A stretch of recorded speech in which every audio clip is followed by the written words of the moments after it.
실내 구간 구하는 공식 이걸 활용하는 문제, 예전 문제를 한번 풀어보도록 하겠습니다.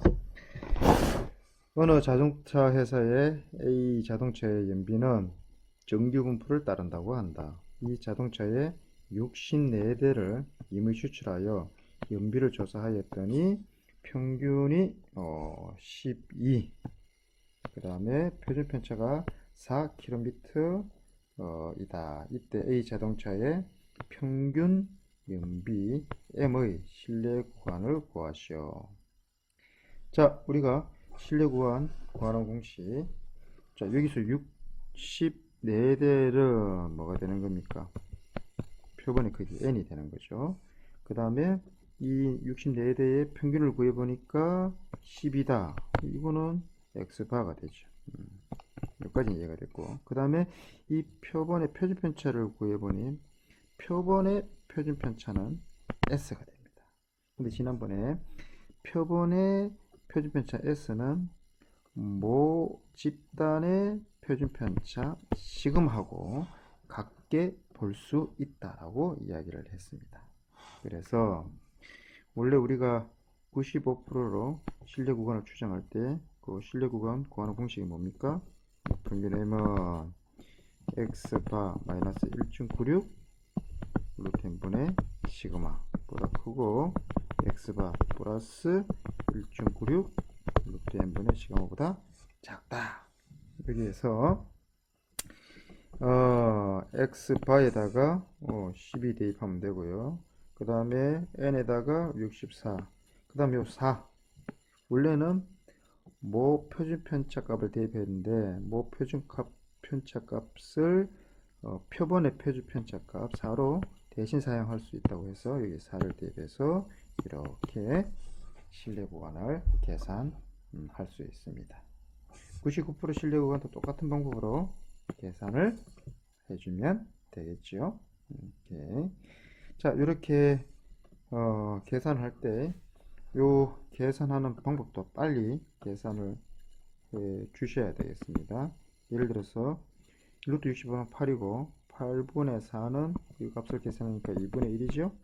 그러면 1.96 곱하기 2분의 1은 이 값을 전체 계산하면 어떻게 됩니까? 0.98이 나오겠네요.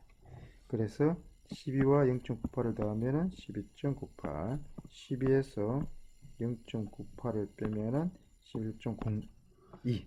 요거까지 만들어내는 거 연습을 하셔야 됩니다. 그죠? 자, 따라하기 한번 해보겠습니다. 이번에는 따라하기에는 99%로 추정하는 걸 공부하겠습니다.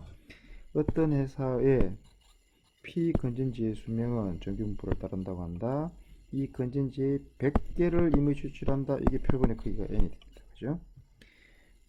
평균이 100개의 평균이 32시간, 이게 표본 평균 x바가 되고요. 표준 편차가 5시간이다. 이게 표본의 표준 편차 s가 되는데 이 s는 뭐 평균의 표준 편차 시그마와 같이 사용할 수 있습니다.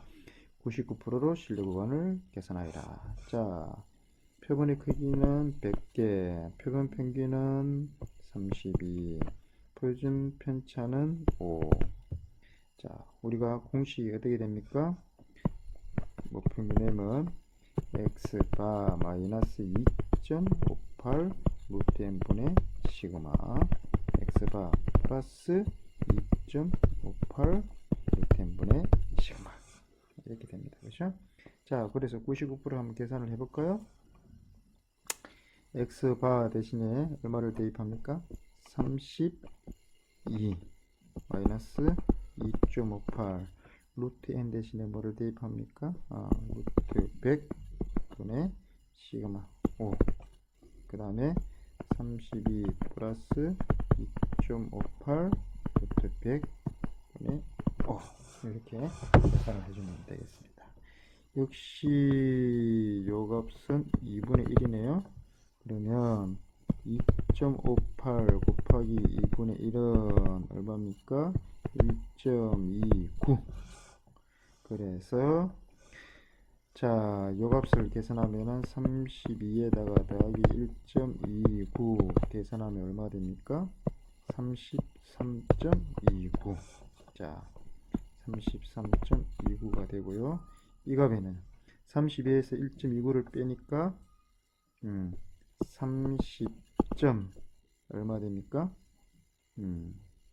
71 이렇게 되네. 자, 이와 같은 방법을 이용해서 예제 3번. 자, 이렇게 문제를 한 번만 더 풀어보도록 하겠습니다. 문제 3번은 95%로 신뢰 구간을 추정을 해보도록 하겠습니다.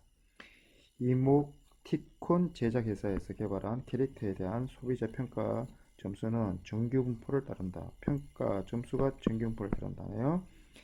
평가한 소비자를 400명을 이변 추출했다. 이게 표본의 크기 n이 되네요.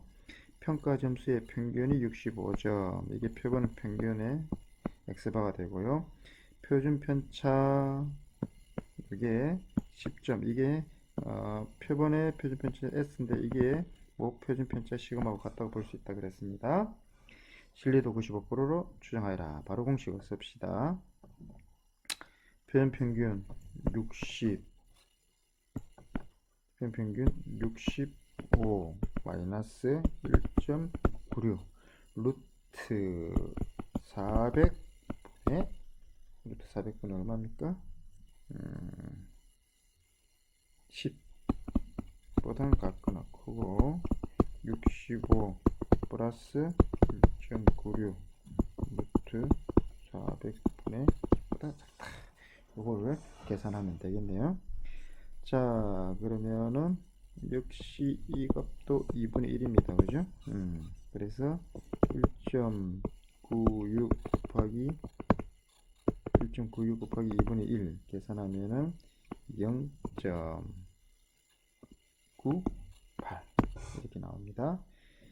그래서 정리를 하면요, 이거는 65.98 65에서 0.98을 빼면은 64.02 이게 95%를 추정할 때 신뢰 구간 길이가 되겠습니다. 이렇게 정리를 하고요. 자, 생각을 넓히는 수학 잠깐 한번 보겠습니다.